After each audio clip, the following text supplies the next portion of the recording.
अनजिमा film production बेनारनिफ्राय मोनसे गोदान भिडिअ ओंखारनानै फैदों। दासिमहालागै नैबे गोदान भिडिअखौ नायाखै अब्ला बे भिडिअनि गेजेरजों नायनो हागोन। हेलौ लोगोफोर, नोंथांमोननि गेजेराव आरोबाव मोनसे गोदान भिडिअ लानानै फैलायबाय। नैबे गोदान भिडिअखौ दासिमहालागै फुल नायाखै अब्ला बे भिडिअनि गेजेरजों नायनो हागोन। गिबियावनो मोनाबिलिनि बयनिसिमबो गोजोन हामग्लायनायखौ बावहरग्रोनाय थाबाय आरो नैबे आंनि MF बर' इउटुब चेनेलाव गोदानब्ला चेनेलखौ साबस्क्राइब खालामनानै गालां। बिदिब्ला फैदो दिनैनि बे गोदान भिडिअनि आपडेटनि सायाव। दिनैनि बे गोदान भिडिअनि आपडेटनि टाइटेलानो जादों जिल्द स्वrkhinai बिखा। बेयो मोनसे शर्ट फिल्म।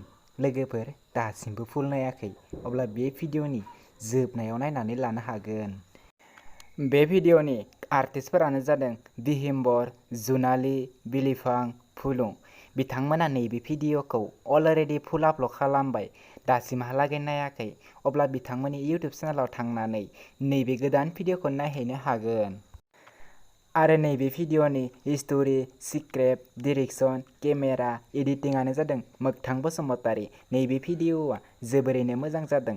लोगोफोरा नोंथांमोना दासिमहालागै बे भिडिअखौ फुल नायाखै अब्ला बिथांमोननि मोगथां बसुमतारी इउटुब चेनेलाव थांनानै नैबे गोदान भिडिअखौ नायहैदो आरो बिथांमोननि चेनेलखौ दासिमहालागै साबस्क्राइब खालामाखै अब्ला चेनेलखौ साबस्क्राइब खालामनानै होदो।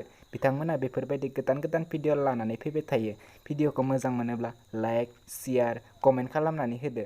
लोगोफोर बिदिब्ला दिनैनि बे गोदान भिडिअनि गुसुं आपडेटआ बेखिनियानोसै। आंनि चेनेलाव बेफोरबायदि गोदान गोदान भिडिअनि आपडेट मोननो थाखाय चेनेलखौ साबस्क्राइब खालामनानै बेल आइकनखौ अल क्लिक खालामनानै लाखि। होनब्लासो नोंथांमोना मिथिगोन दि गोदान भिडिअनि आपल'ड होयोब्ला नोंथांमोना बयनिख्रुइबो सिगांसिन नुगोन। आंनि मोनसे वाट्सएप ग्रुपआव दासिमहालागै जइन जायाखै अब्ला नोंथांमोना आंनि वाट्सएप ग्रुपआव जइन जानो हागोन। लिंकखौ डिसक्रिप्शनाव होनानै दोनदों। नोंथांमोना बयबो आंनि वाट्सएप ग्रुपआव जइन जानो हागोन।